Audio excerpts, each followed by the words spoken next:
Subscribe Prudent social media channel and press bell icon for latest notifications. This order, instead of answering various questions before the people of Goa, the order raises many more questions.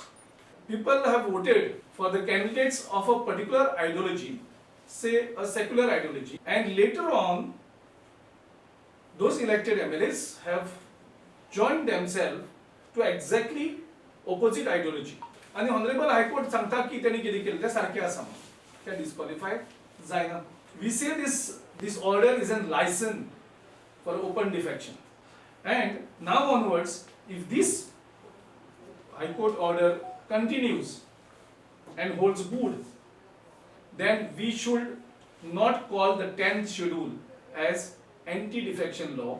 We should call them as a law for defections. जे आमची 2017 असेंब्लीची election जाले, in that process, that election process, Trinamool Congress has never been the party. But at the end of the tenure, Trinamool Congress's one MLA so presence was felt. Now this rule is not applicable to Govind Gowde, unfortunately. The Govind Gowde had to resign. Adani is an industrialist having a lot of money. Now I'll just take the example of three linear projects where Goans are opposing. Our party, as I said, many political parties said we don't want coal. Tomorrow result happens, everything happens. And if they want to promote their business in Goa, now this Honorable High Court's order will allow Adani to form a political party. They will buy all the MLAs without contesting election, without participating in the election process.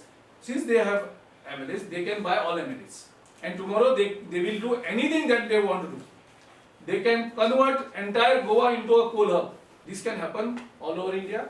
की आमचो विश्वास लोकांच्या कोर्टान आसा आणि 10 तारखेक लोकांचो court तांकां सगळ्यांक डिस्क्वॉलिफाय करून एक स्ट्रॉंग मेसेज देशभराक धाडटले.